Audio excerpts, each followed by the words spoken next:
Boa noite de novo, gente. Agora estamos voltando aqui da nossa pausa, né? E vamos dar continuidade à última parte do nosso simpósio do segundo dia.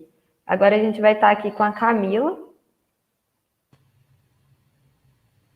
Oi, Boa pessoal, noite, boa noite, Camila. tudo bem? Tudo bem com você? Tudo certo. Bom, então, a gente está aqui agora com a Camila, né? Ela trabalha com renda fixa na XP. E a gente gostaria que você falasse um pouquinho, primeiramente, sobre você, como que é o seu serviço, sua trajetória. Claro, vamos lá. Então, primeiro, obrigada pelo convite, um prazer estar aqui com vocês hoje. Falando brevemente aqui do meu histórico, né, profissional, eu sou formada em Economia pela FEA. Eu comecei minha carreira na Standard Poor's, que hoje é a S&P, uma agência de ratings. Olhei ali vários setores diferentes durante um pouco mais de 6 anos. Depois eu fiquei quase um ano no Banco Santander, fazendo análise de crédito também.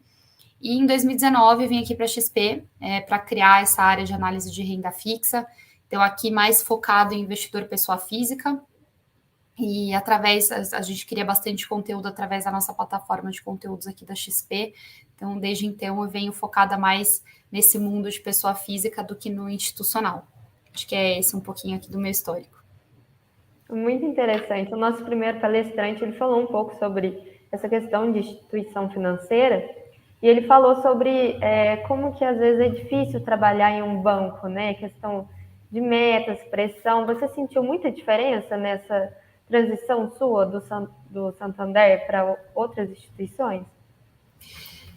Eu acho que quando eu comecei na S&P, na verdade, que era um pouco mais diferente, porque não era tão mercado de fato, né? Porque lá a gente prestava serviços para o mercado financeiro ao fazer essa análise. Então, acho que talvez o ritmo fosse um pouco mais tranquilo, digamos assim, mas também era muito aprendizado, muita discussão. A gente também tinha que estar sempre bem ligado aqui no mercado, né, para fazer as nossas análises. No Santander já foi mais diferente, né, porque de fato a gente falava sempre com os investidores, e quando eu falo investidor institucional, seriam os fundos de investimento, né, os gestores mesmo de fundos. Então a gente fazia essas análises para ajudar na decisão dos gestores mesmo de fundos de investimento. Então a gente falava com pessoas realmente que tinham bastante conhecimento, às vezes sabiam mais do que a gente, né? Eventualmente ali de uma análise de um setor. Então foi um período bem importante ali de crescimento e de desenvolvimento. Ali eu era analista associada, digamos assim, eu tinha meu chefe e mais um estagiário, então a gente se complementava ali. E aqui na XP eu acho que foram vários desafios diferentes, porque primeiro que eu vim para criar a área, né? Então eu era a head da área, mas eu era sozinha, né? Eu vim criar a área, então eu não tinha time ainda. Então tinha esse desafio de criar algo do zero, com um foco muito diferente, né? Que era uma coisa que não existia muito, ou nem existia no mercado ainda, que era o foco em pessoa física especificamente. Então tem toda a questão de mudar a linguagem, você tem que trazer uma linguagem mais acessível, pensar o que as pessoas querem ler. Então, teve esse desafio, fora todo o desafio de criar algo do zero. É, e acho que o ritmo também da XP ele é super intenso. A gente tem muito espaço para criação, para dar ideias e colocar de pé. E a gente é muito protagonista aqui, né, de todas essas ideias que a gente dá. Então, eu acho que tem sido, na verdade, né, é muito dinâmico. Aqui eu sinto que é mais dinâmico, mas acho que cada experiência teve um papel, né, um valor enorme aqui na minha carreira, nessa minha trajetória. Você podia expor um pouquinho para a gente como que foi o seu preparo para você trabalhar num banco e depois, posteriormente, na XP? Se você fez algum curso, como que foi esse preparo seu mesmo? Tá, então quando eu entrei na S&P, a S&P não é banco, né? Ela é uma agência ali de ratings, então a gente não trabalhava com instrumentos, né, financeiros nem nada do tipo, era mais realmente com análise em si. Entrei lá como estagiária, então foi muito aquele período ali, né? Eu estava fazendo economia, meus amigos muitos trabalhavam no mercado financeiro, eu comecei a ficar interessada, fiz alguns processos ali de estágio, acabei passando lá e como eu falei, eu acabei sendo, né, efetivada, eu fiquei 6 anos, e lá eu aprendi muito, assim, era muito uma escola, sabe, assim, para quem quer trabalhar com análise de crédito, era uma escola, assim. Então, não estou falando que eu sempre quis isso, né, assim, acho que surgiu na minha vida e eu acabei gostando daquilo que eu fui aprendendo. Quando eu fui para o Santander, foi muito, na verdade, antes de eu ir para o Santander, né? Eu acho que eu estava num período ali muito de autoconhecimento, acho que isso é uma coisa importante de falar, que eu acho que muitas vezes durante a carreira a gente se depara com um momento de dúvidas, né? Será que é isso que eu quero? Mas se não for isso, para onde eu vou? Será que eu tenho capacidade de ir para algum lugar bom? A gente duvida muito da nossa capacidade muitas vezes. E nesse período eu acabei fazendo coaching, que eu sei que tem muito preconceito em relação a coaching, mas é porque eu acho que tem muita gente que não é séria nesse mercado, né? E eu fiz com pessoas sérias, e isso para mim foi transformador de fato, porque eu acabei percebendo melhor quais são as minhas habilidades que eu precisava focar mais no sentido de usar aquilo que eu sou boa, né? Porque eu acho que desde pequena a gente é ensinado a focar naquilo que a gente não é bom e ficar trabalhando nisso. Claro que a gente tem que melhorar aquilo que a gente não é bom, mas a gente acaba deixando de lado aquelas características nossas que são únicas e que a gente poderia usar a nosso favor. Então, ali eu aprendi muito isso, principalmente a parte da comunicação. E ali eu me senti mais empoderada de fato, procurar outras oportunidades ou até ouvir outras oportunidades, que era uma coisa que nem isso eu fazia. E foi aí que surgiu a oportunidade, né, de eu ir conversar com o meu antigo chefe ali do Santander. Acabou dando certo. E acho que essa transição foi muito da minha experiência que eu tive na S&P em termos de conhecimento de análise de crédito, combinado com com esse meu autoconhecimento. E depois surgiu a oportunidade da XP, que também digamos, um acumulado de tudo isso que eu vivi antes, né? E também procurando ali, acho que eu fui mais para ouvir, eu não estava querendo sair, mas me brilhou os olhos. Acho que a gente também, às vezes, tem que ouvir um pouco a nossa intuição. Eu fiquei muito em dúvida se eu ia ou não, porque não fazia nem um ano que eu estava no Santander, mas me brilhou muito os olhos essa possibilidade de falar com a pessoa física, fazer uma coisa parecida, mas com foco diferente. Então, eu acho que a gente é um pouco isso, assim, a gente realmente absorver tudo que a gente puder de conhecimento do trabalho, das pessoas que trabalham com a gente, e acumulando isso e ir trabalhando aquilo que não está tão fortalecido ainda dentro da gente. E pelo que você expôs aqui para gente, você também acredita que a questão não envolve só o técnico, né, para esse desenvolvimento, como você mesma falou, de procurar um coach. Então, você realmente considera que é muito importante você buscar ter uma inteligência emocional para essa carreira?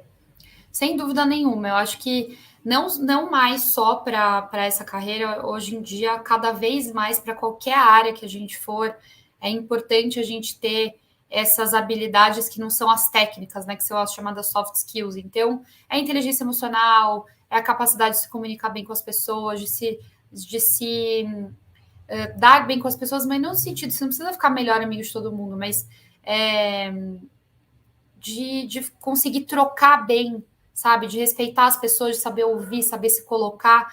Então, tudo isso é fundamental, porque o técnico, pelo menos eu vejo dessa forma, eu acho que o técnico. Gente, desculpa, a minha gata, ela entra e sai, tá? Não queria que isso atrapalhasse, mas faz parte. Então, eu acho que o técnico, eu sempre penso muito isso quando eu estou buscando uma pessoa para trabalhar comigo. Claro que eu quero uma pessoa boa tecnicamente, que tenha um bom perfil analítico, mas se ela não é boa em questão de soft skills, eu não quero.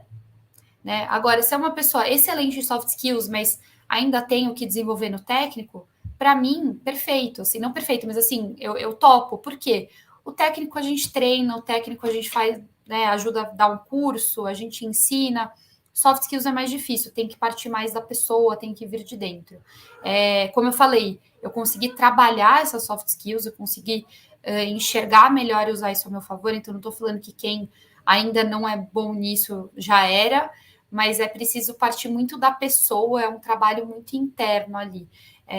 E, de novo, acho que isso não é só para o mercado financeiro, é para qualquer carreira, mas no mercado financeiro, até por toda a pressão que a gente tem, e dependendo da área, o número de clientes internos e externos que a gente tem, A gente precisa saber lidar muito bem com tudo isso para fazer um bom trabalho e também para ter um equilíbrio emocional, um equilíbrio de vida também. Isso diferencia muito, né, o profissional e também o investidor. Aqui no Sinvest a gente estuda sobre finanças comportamentais e a gente vê o impacto que tem a pessoa ter pelo menos o conhecimento do quão importante é você saber lidar com isso, né?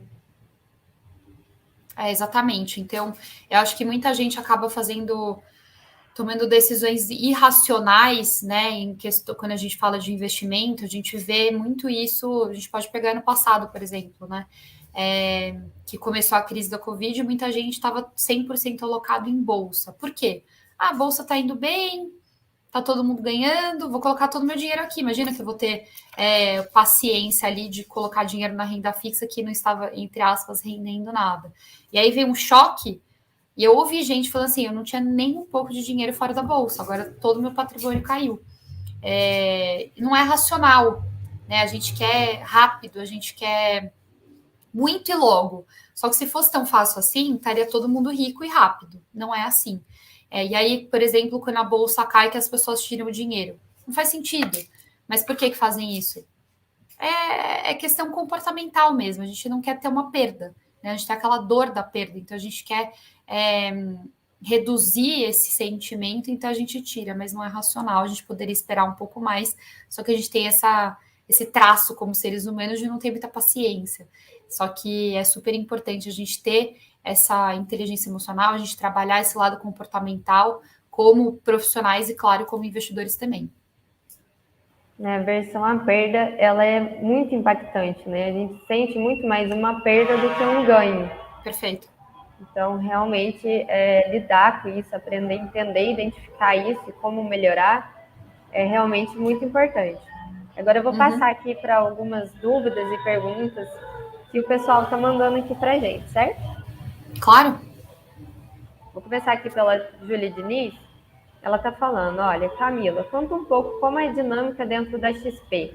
Como seu perfil profissional bateu com os princípios da XP? Tá.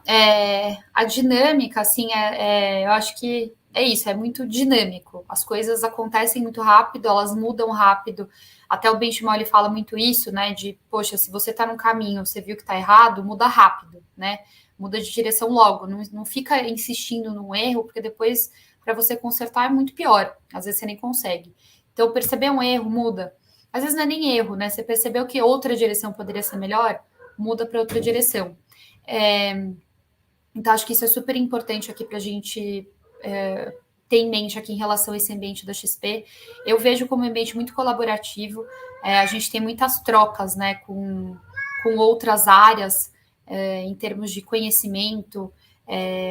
Eu vejo muito isso, as pessoas muito abertas para trocarem ideias, para marcar um bate-papo, explicar o que elas fazem, explicar o que elas estão olhando. Isso é super importante, ter essa abertura tanto para ir atrás de aprender e ouvir as pessoas, quanto de estar aberto se alguém te procura. Eu acho que é super relevante. É uma empresa, assim, tem um perfil muito jovem, né, de profissionais, mas são pessoas que vão muito atrás. A gente faz realmente acontecer as coisas, a gente não espera muito o negócio cair no nosso colo, até porque é assim que foi criada a própria empresa, né? Então tem muito isso da proatividade que é muito importante. A gente está atrapalhando a minha gata? Ela está miando muito, vocês me avisam, por favor. Eu acho que tá tudo bem, mas o pessoal Tá tudo pode ir bem? mandando aí, por favor. Tá bom, que qualquer coisa eu dou um jeito aqui, eu A coloco ela gente pra fora. Desculpa, que até colocar para fora não adianta muito, porque ela abre a porta e entra. Então, peço desculpas. Então, acho que tem um pouco essa questão da proatividade que é super relevante aqui nos profissionais da XP. Em relação a como meu perfil profissional bateu com os princípios da XP, eu acho que tem a questão do meu histórico, que tinha muito a ver com o que eles estavam procurando naquele momento, mas tem isso que eu falei das soft skills, né? Então, acho que essa minha questão, eu sou uma pessoa muito aberta, comunicativa, eu acho que isso depois bateu muito bem com o que a gente tem construído até das redes sociais, que acabou vindo depois, não era nem a primeira ideia, né? Mas que tem sido super importante. Então, acho que essa abertura, a flexibilidade, saber falar, no meu caso, saber escrever, até porque a gente saber escrever bem, né? Até porque a gente faz relatório o tempo inteiro. foi muito importante. E aqui, a cultura XP é muito importante. Acho que a mente aberta, o espírito empreendedor, sonho grande, são os pilares aqui, e agora também foco no cliente. Isso é importantíssimo, né? Então, acho que, e até porque as pessoas que não são aliadas à cultura, elas acabam, elas mesmas não querendo ficar, porque é muito forte, né? As pessoas têm que estar alinhadas para conseguir também acompanhar esse ritmo acelerado que a gente tem. Então, acho que tudo isso foi, enfim, acumulando, né? E eu acabei conseguindo e acabaram vendo que eu tinha conexão aqui com a empresa. Muito legal. Eu vou passar para a próxima aqui agora. Olha, a Joyce Lopes, ela está falando aqui. Considerando o cenário atual de alta da Selic, o que você espera da renda fixa para 2022? Então vamos lá, acho que pensando aqui nesse cenário de alta da Selic, né, que está acontecendo já ao longo desse ano e deve continuar no começo do ano que vem, a gente tem visto um interesse novamente muito grande dos investidores pela renda fixa, né, ao contrário do que tinha ano passado, que todo mundo falava, a renda fixa não rende nada, tchau, tô indo para a bolsa, mas a gente vive no Brasil, aqui a gente tem muitos ciclos, né, tem muita volatilidade e o cenário muda muito rápido. Então, não faz sentido a gente estar alocado só em bolsa, nem só em renda fixa, né? A gente tem que buscar diversificação. Mas para ano que vem, a gente deve continuar vendo aí, provavelmente, as taxas de juros elevadas e também as perspectivas de juros altas, né? Por conta de todo o cenário de receio com o cenário fiscal também, né? Que isso traz aí expectativas de juros mais altos no futuro. E também, por exemplo, a inflação, isso é consequência também da inflação, né? Então a gente acaba tendo possibilidades aqui na renda fixa para se proteger da inflação e também para capturar esse ciclo de alta na taxa de juros. Então a gente imagina que ano que vem continue um ano forte para a renda fixa, né? De bastante demanda por títulos de renda fixa, com taxas elevadas, mas para isso, né, para aproveitar da melhor maneira, é sempre importante entender o risco de cada tipo de investimento, de cada ativo e de cada indexador também, pré-fixado, indexado à inflação e pós-fixado. Gente, um segundo, eu vou tirá-la daqui rapidinho, tá? Um segundinho. Bem.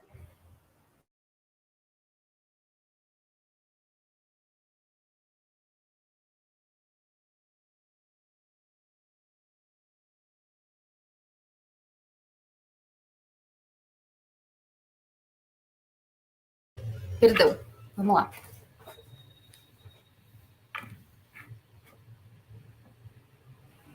Você estava falando, né, sobre essa questão do risco de estar alocado em uma categoria só ou estar alocado só em bolsa, por exemplo, né, por conta de uma pandemia, por conta de vários cenários que podem vir a acontecer. O quanto você considera importante a questão de diversificação?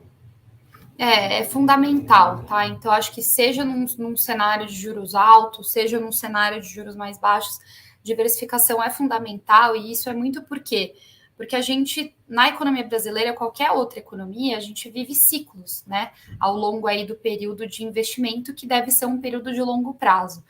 Então, isso é super relevante, porque acho que muita gente acaba investindo pensando, vou investir porque agora é o momento de tal coisa, e olha um horizonte de um mês, um ano, né?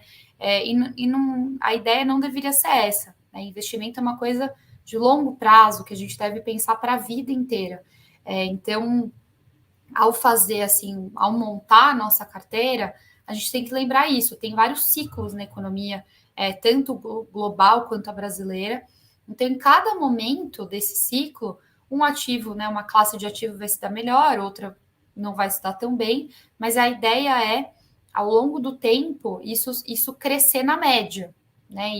E não tem como isso acontecer se a gente focar apenas em um tipo de ativo, né? Porque se a gente foca, por exemplo, só em bolsa, se tem um choque, sua carteira inteira vai para baixo, não tem nada segurando ali, né? Ou, por exemplo, você só investe em renda fixa, a bolsa sobe, você não capturou nada. Então você não tenha perdido, mas você perdeu ali aquela alta. E claro, sempre respeitando muito bem o seu perfil de investidor. Então, se eu sou um investidor muito conservador, realmente você vai acabar ficando só ali na renda fixa pós-fixada, porque é aquilo que o seu coração aguenta em períodos de alta e baixa, e tá tudo certo. Mas a partir do momento que você vai se sofisticando como investidor, e esse perfil de investidor pode mudar ao longo da sua vida, a cada ano, inclusive, você pode ir adicionando outras classes de ativos nessa carteira e fazendo uma diversificação que possa render ao longo do tempo uma rentabilidade, né, um retorno maior. É muito importante essa questão do perfil de investidor, né? E lembrar que ele não é algo fixo, ele se adapta ao longo de acontecimentos. Então, essa questão que você estava falando sobre o Tesouro, sobre a questão de renda fixa, o Tesouro Nacional ele é super conservador, né? Então, você acha que quem estava alocado nele ali, dado o contexto de pandemia, teve uma segurança maior mesmo? Então, depende, né? Porque assim, eu acho que uma coisa que a gente precisa entender é que o Tesouro Nacional, né, os títulos públicos, eles têm algumas características, existem vários tipos de títulos públicos. Então, tem aquele pós-fixado, que é aquele atrelado à Selic, né, o Tesouro Selic, ou LFT, tem os ativos atrelados à inflação, né, o IPCA, que são as NTNBs ou o Tesouro IPCA, e tem os pré-fixados, que é o Tesouro Pré-fixado, ou também LTN ou NTNF. Qual é a questão aqui? Quando a gente tem um período de crise, como ano passado, não é que a gente achou que o governo fosse quebrar, tá? Que muita gente começou a questionar isso, não era essa a questão. Só que por conta da marcação a mercado, né, que faz com que quando os juros estão mais, as expectativas de juros sobem, o preço dos títulos cai, por causa desse mecanismo, que ele é principalmente forte em pré-fixados e, em segundo lugar, em títulos atrelados à inflação, esses títulos desvalorizaram. Então, isso não quer dizer que ficou mais arriscado em termos de o governo vai quebrar, não vai me pagar. Não. Esse é um mecanismo que acontece, seja em momentos de boa economia ou ruim, que é simplesmente o título sendo recalculado, digamos assim, para as taxas atuais que estão sendo praticadas no mercado. Então, isso é super importante de entender antes de investir, até para saber qual que é o seu objetivo ao investir nesse título. É resgatar só no vencimento? Aí tudo bem, porque você vai receber aquilo que você contratou. Ou você está investindo no título que vence em 2030, mas você precisa do dinheiro em 2025. Aí não é ideal, né? Quando a gente fala de pré-fixado IPCA. Por quê? Você vai ficar sujeito a essa oscilação. Pode ser que você se dê bem, pode ser que naquele momento o mercado esteja favorável a você, mas e se for o contrário? Né? Então, ao investir nesses títulos de renda fixa, é importante entender esses mecanismos justamente para não ficar sujeito a uma situação que você não antecipou, que você não está disposto a correr, né? Um risco que você não está disposto a correr. Tem gente que compra título de renda fixa pré ou IPCA para, de fato, achando que vai valorizar antes do vencimento. Aí, beleza, é uma pessoa que entende o mecanismo, etc. Mas para quem não quer ficar esperando, né, eventuais valorizações, o ideal é buscar um título que vença no momento em que você vai precisar daquele dinheiro. É justamente buscar um produto de investimento que esteja atrelado ao perfil que a pessoa tem como investidor, né? Perfil e objetivo, né? Em termos de prazo.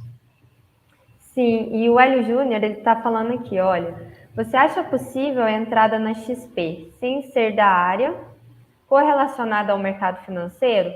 Alguma dica para quem quer trabalhar futuramente com o mercado financeiro? Aqui, assim, a gente recebe bastante pergunta, né, sobre o mercado financeiro, como entrar, etc.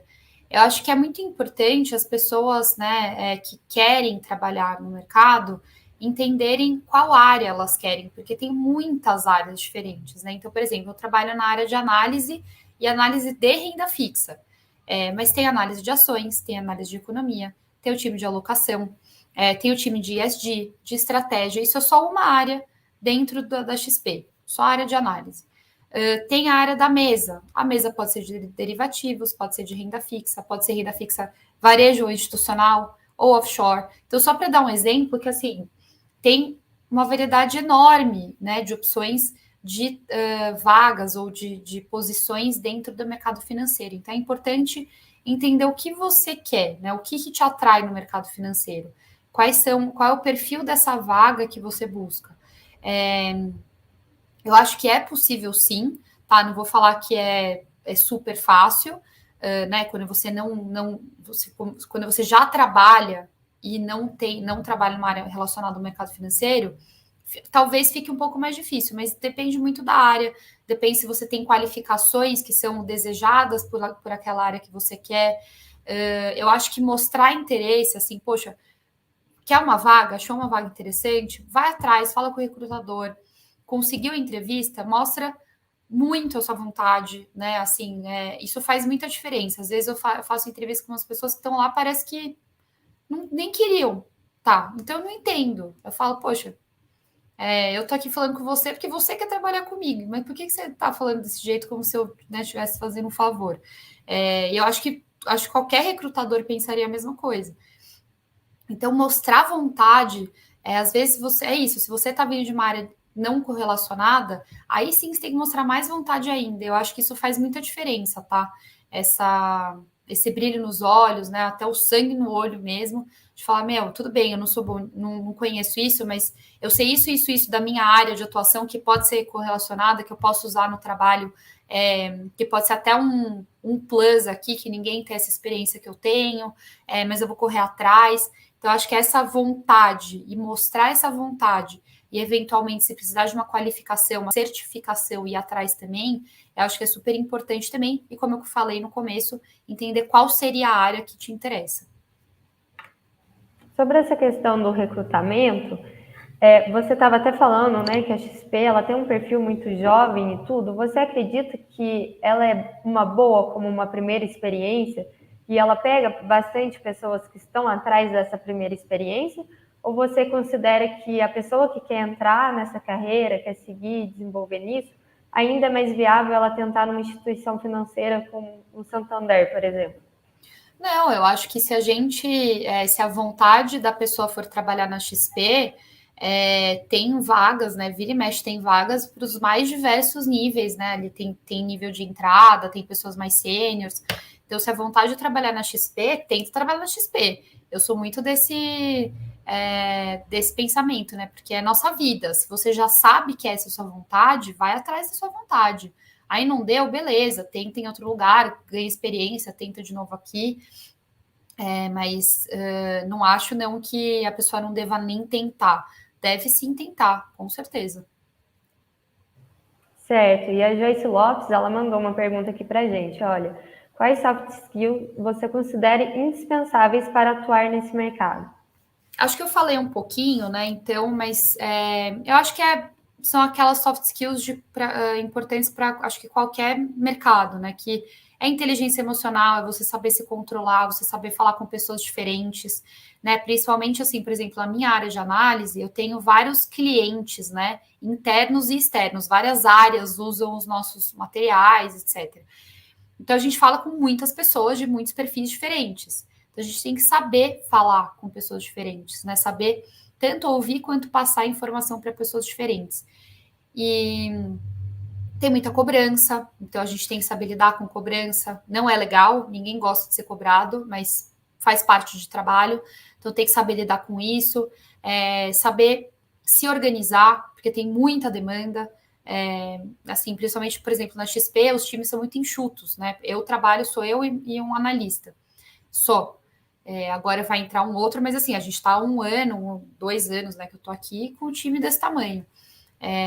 Então, organização é super importante, você saber priorizar o que você tem que fazer agora, saber falar não, que é uma coisa que às vezes a gente não quer fazer para não parecer que, vão achar que eu não quero trabalhar. Não, eu acho que assim, sabendo se organizar, sabendo suas priorizações, o não bem explicado não tem problema algum. E é importante, inclusive, porque senão a gente se afunda em demandas e acaba não conseguindo entregar e frustrando outros times. Então, acho que isso é fundamental também. São várias coisas. Então, a comunicação, que eu acho que entra aí nesse lado que eu falei, de saber falar com pessoas diferentes, tanto dentro da empresa quanto fora também. Né? A gente tem muitos clientes externos. Então, a gente tem que saber ouvir e tem que saber passar as informações. Então, acho que esses são alguns aqui que eu me recordo, e interesse.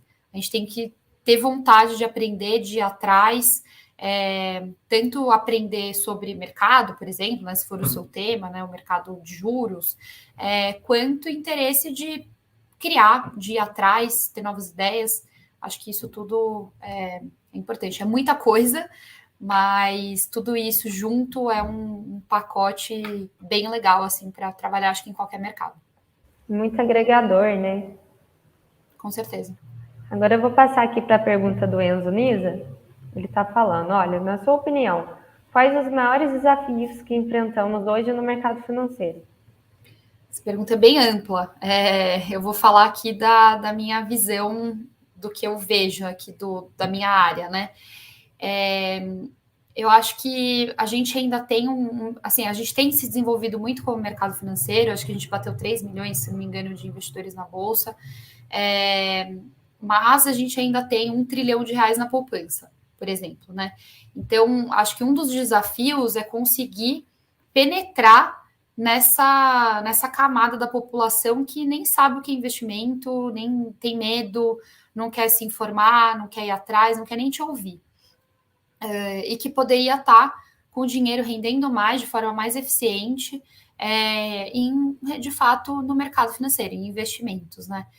Claro que tem uma camada da população que, óbvio, que eu entendo, tem uma camada da população que nem tem o que investir. E não é dessas pessoas que eu estou falando.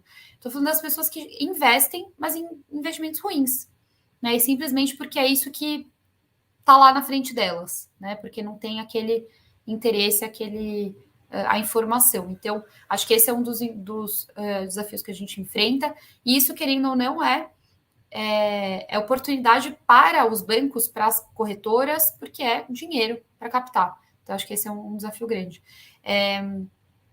Acho que a gente também tem um desafio das próprias empresas, né? Assim, quantidade de empresas que a gente tem que acessam o mercado, né, de capitais, por exemplo. Então, por exemplo, nos Estados Unidos tem uma infinidade de empresas que emitem, né, no mercado de bons, no mercado de ações, não tenho de cabeça quantas empresas tem abertas, mas assim, é muito mais do que a gente tem aqui. E vem cada vez mais investidor, mas precisa ter investimento para essas pessoas comprarem. Então, acho que ainda tem um descasamento aí que talvez a gente esteja ficando próximo de ficar mais claro esse descasamento. Então, acho que as empresas também têm ali uma necessidade ainda de um desenvolvimento maior para elas começarem a acessar o mercado de capitais para ter esses investimentos mesmo, esses ativos para os investidores que estão chegando conseguirem investir. Enfim, e acho que na linha do primeiro ponto que eu falei, é conseguir se comunicar. Né? A gente estava até falando essa semana que não para de surgir novas plataformas, né? Então, fintechs aí, que fala, agora a gente tem uma plataforma cheia de investimentos para vocês investirem. Mas as pessoas nem sabem investir, as pessoas nem sabem o que é isso que está lá na plataforma. Não adianta você disponibilizar e não dar educação financeira. Né? Então, acho que está ligado tanto esse meu primeiro ponto quanto esse, está ligado com a educação financeira que a gente não tem no Brasil. Né? E acho que cada vez mais o mercado financeiro como um todo está percebendo isso e trabalhando para solucionar, mas é um trabalho moroso, né? É um mar gigante ainda para conquistar. Isso é uma coisa que a gente discute muito aqui no Sinvest, né? Querendo ou não, em algum momento da vida a pessoa vai ter que usar o dinheiro e gerenciar esse dinheiro. E isso não tem livre acesso desse conhecimento dentro de escolas, por exemplo. Não. E aqui no Sinvest, a nossa principal missão é transmitir a disseminação aqui de conhecimento financeiro, educação financeira e investimentos, porque justamente vemos isso como algo muito defasado ainda, né? Tende a crescer muito ainda. Exatamente. Bom, a Júlia Diniz, ela está falando aqui, olha, como você foi responsável de criar esse setor de renda fixa dentro da XP, quais são os principais pontos que você teve grande evolução de 2019 para cá? Bom, a gente teve diferentes períodos, né? Então, quando eu entrei na XP, 2019 era um cenário completamente diferente do que a gente tem hoje. Até porque a gente passou por uma pandemia, né? Então, em 2019, a gente via pouca gente falando sobre renda fixa para pessoa física. Então, acho que esse foi um trabalho bem desafiador, até porque a gente tinha que criar isso de alguma forma. Então, a gente aprendeu muito de lá para cá. E foi isso. Acho que quando eu entrei, acho que a gente estava nesse período, né, de queda na taxa de juros, então não tinha tanto interesse em falar sobre renda fixa, era mais uma coisa, vamos falar porque tem que falar. Ano passado foi um momento que todo mundo quis muito entender o que estava acontecendo, fosse em renda fixa, fosse em renda variável. Eu lembro que a gente, assim como quando começou a quarentena, a gente ficava em live o dia inteiro explicando o que estava acontecendo com o fundo de crédito privado, por exemplo, né? Que eles caíram, as pessoas começaram a resgatar e virou uma bola de neve. Então, eu tenho visto cada vez mais as pessoas se interessando sobre o que está acontecendo, se interessando sobre o que está por vir, né? E tanto na renda fixa quanto em outras classes de ativos também. Então, acho que não é. Eu acho que é isso. A evolução que eu tenho visto é o interesse das pessoas. E claro, né? Com o interesse das pessoas vem cada vez mais pessoas, né? Então, educadores financeiros aparecendo. A gente acaba tendo que tomar cuidado, né? Porque no meio de um monte de gente sempre tem um outro ali que não está muito bem intencionado, mas tem muita gente muito boa nesse mercado, tem muita gente muito boa trazendo educação financeira de graça e muita gente se interessando. Então, essa evolução acho que é uma coisa que eu destacaria. Muito bom. Eu vou passar agora para o Marco Antônio Machado aqui, ó. Ele está falando. Quais foram seus coaches? Quanto tempo durou essa sua trajetória de autoconhecimento? Bom, eu fiz o meu coaching com uma empresa chamada Santé. Eu não sei, eu acho que eles ainda estão. Eu não sei se é a mesma formação de quando eu fiz, tá? E durou 10 semanas, eram encontros semanais e era num formato diferente de teatro. Tanto que quando eu fui procurar o coaching, ela me falou que era teatro, eu falei, imagina, não vou fazer. Ela, não, me dá uma chance, acho que tem tudo a ver com você, vamos lá. Eu falei, tudo bem. Então, eles usavam técnicas do teatro combinadas com coaching. Foi um negócio super diferente, super interessante, e cada encontro era muito diferente um do outro, né? Abordava questões diferentes. Então, era muito marcante cada coisa, o que você trabalhava a cada encontro.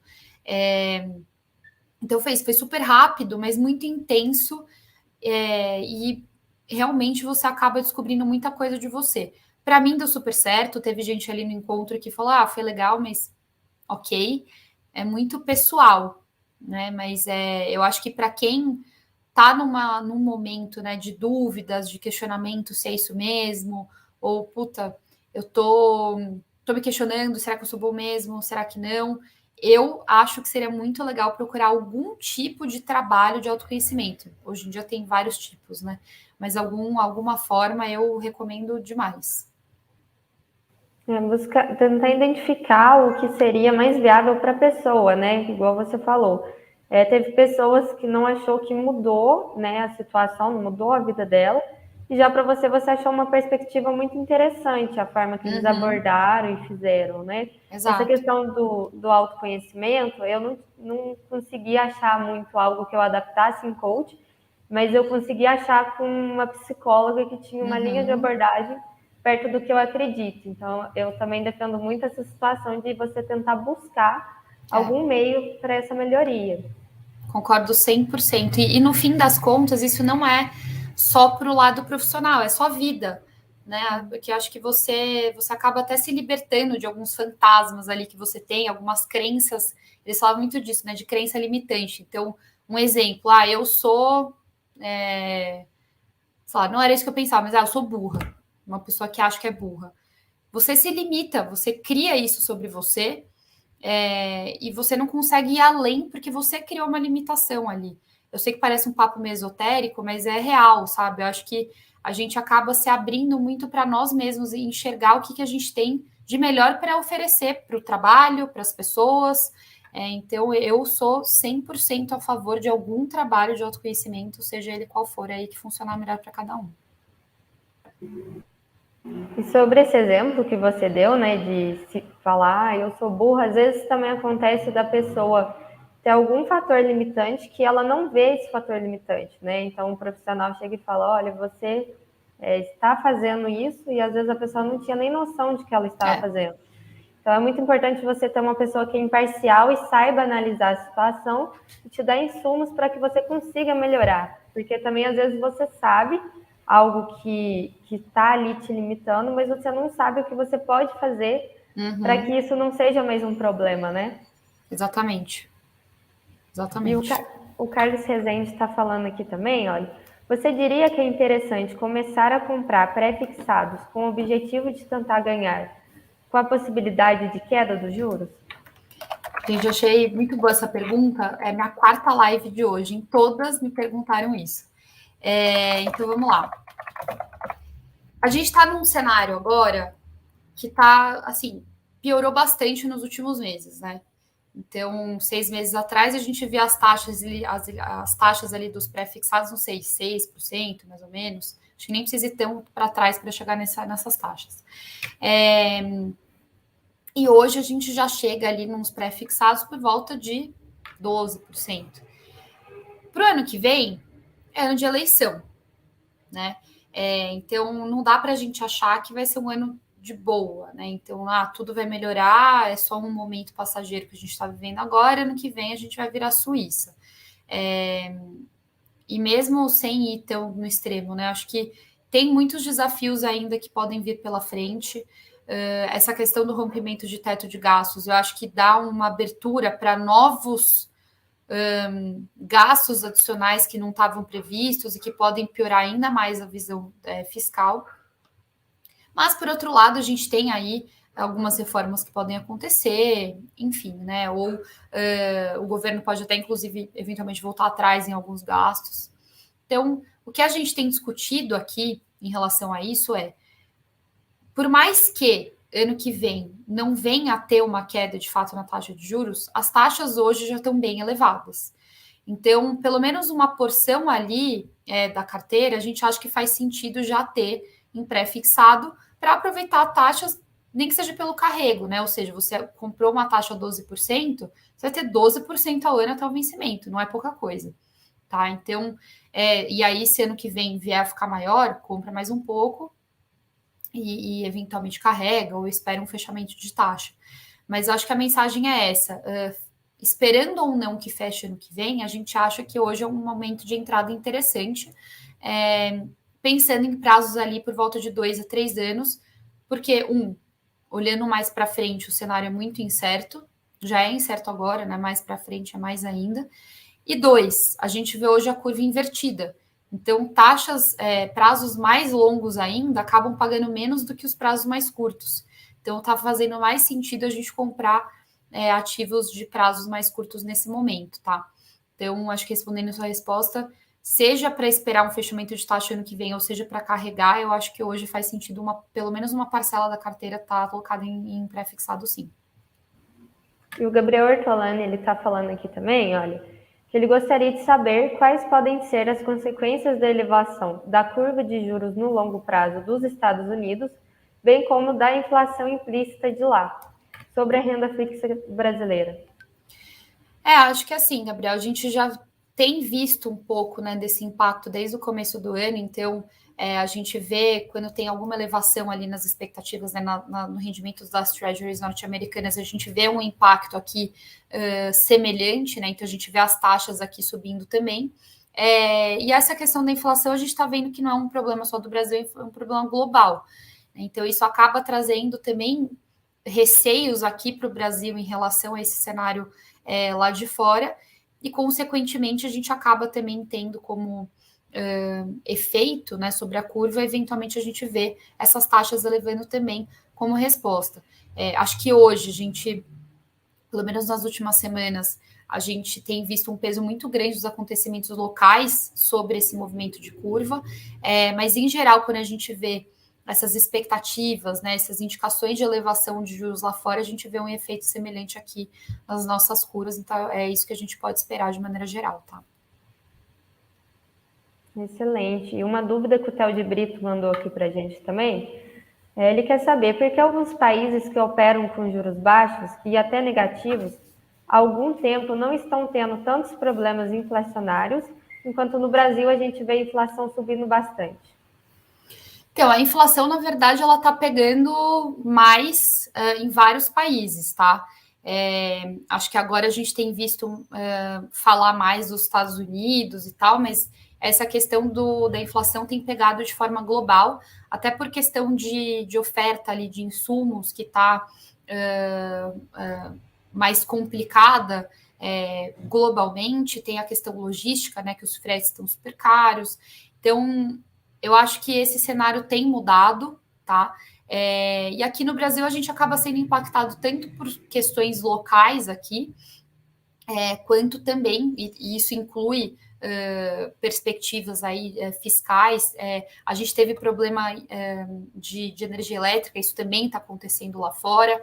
Então a gente teve aqui a seca, né, o problema dos níveis dos reservatórios, isso levou a conta de luz super para cima, e conta de luz é um dos principais insumos, né, da indústria, então isso leva também os preços para cima. Preços de commodities, isso também acaba afetando de forma geral a economia. Então, eu vejo, na verdade, que, de forma geral, a economia global tem sim sido impactada por esses preços e por essa inflação, tá?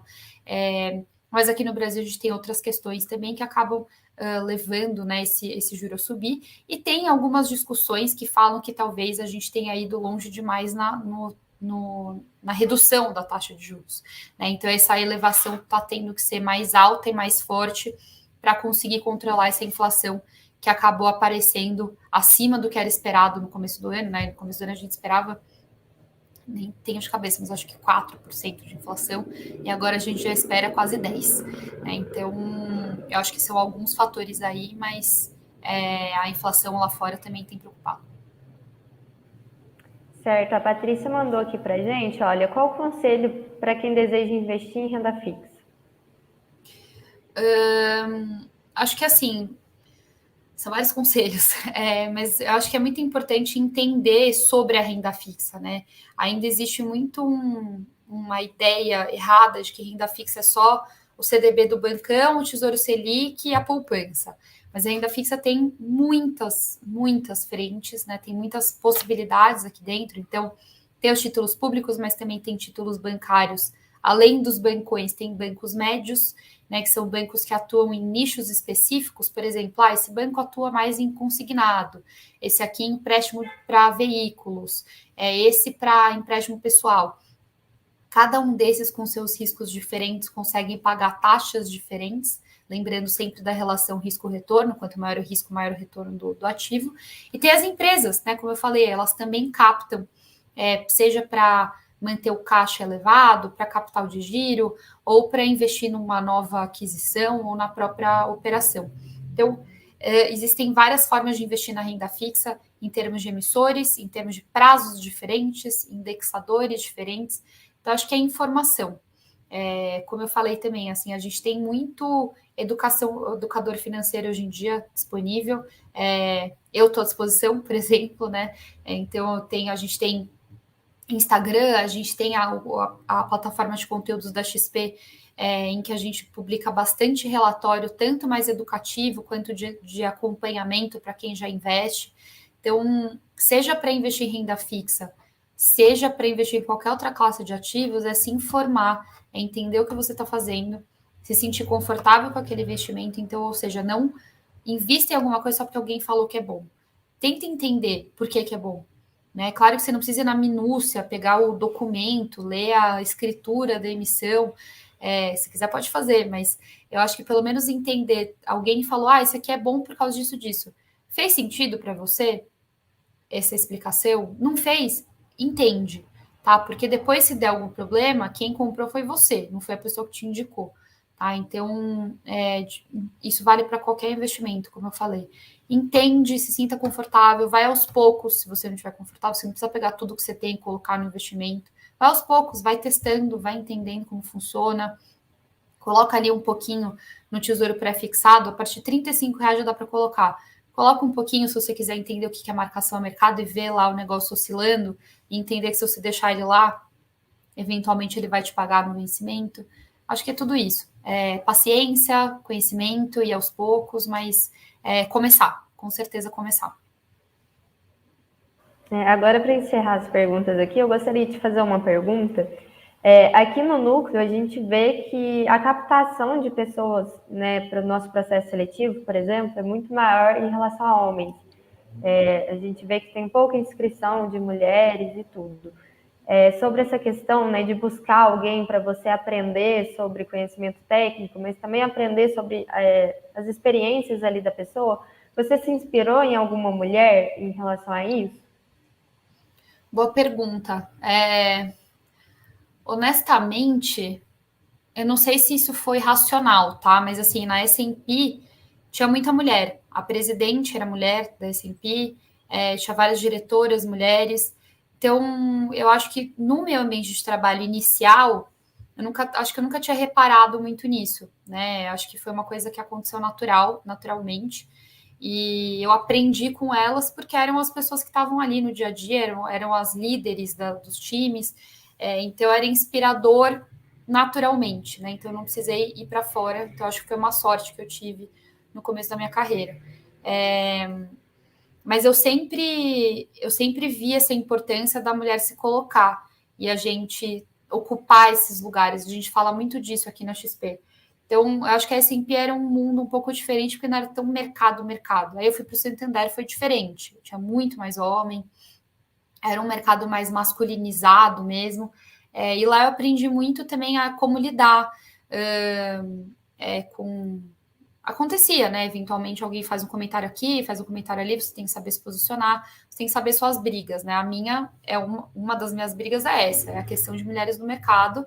Então, falava disso, eu já estava ali no meio para falar também. Aqui na XP também, a gente está fazendo um super trabalho para conseguir aumentar o número de mulheres, e não é só aumentar, é trazer e manter, né? Essa mulher tem que querer ficar na empresa. Não adianta ela chegar e ser um ambiente tóxico. Então, a gente trabalha muito com as pessoas que já estão na empresa para conseguir trazer e manter mulheres em vários níveis hierárquicos. Então, acho que, resumindo, eu acho que eu tive a sorte de ter mulheres muito inspiradoras ao meu redor desde o começo. Depois, acho que eu quis virar essa mulher para quem estava chegando, para quem queria chegar e começar.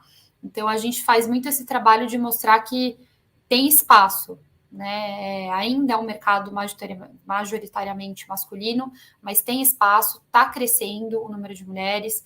A gente fala, inclusive, com meninas de universidades, para elas também não terem medo de buscar esse emprego, né? Essa vaga no mercado só porque só tem homem. Tá bom, você vai ser a primeira mulher e com você vai puxar outras. Eu acho que é meio nesse sentido, assim. E buscar essa inspiração. Se você não tem alguém próximo, né, no seu ambiente de trabalho, busca nem que seja fora, né? Acompanha. De novo, tem cada vez mais mulheres falando disso, né? Acho que a XP é um super exemplo. A gente tem um monte de mulheres porta-vozes, elas todas excelentes. Eu tenho um super orgulho de trabalhar perto delas. Então, busque essa pessoa inspiradora para você ver que você também pode chegar lá e ver o como, né? Como que elas se portam, o que elas falam, quais são as dicas. É super possível.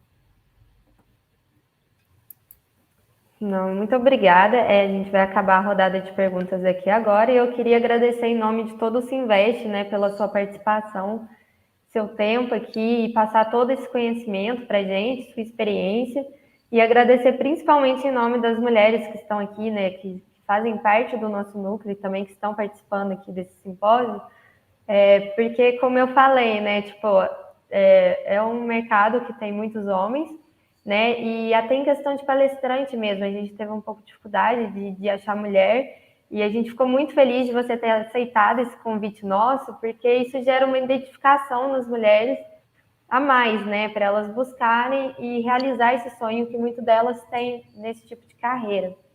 Então, muito obrigada, especialmente em nome das mulheres aqui. E aí, agora eu vou deixar aberto aqui para você falar um pouquinho das suas redes sociais, né, para o pessoal te conhecer um pouco melhor, também buscar essa referência em você. Então, se você puder falar aqui para a gente, por favor.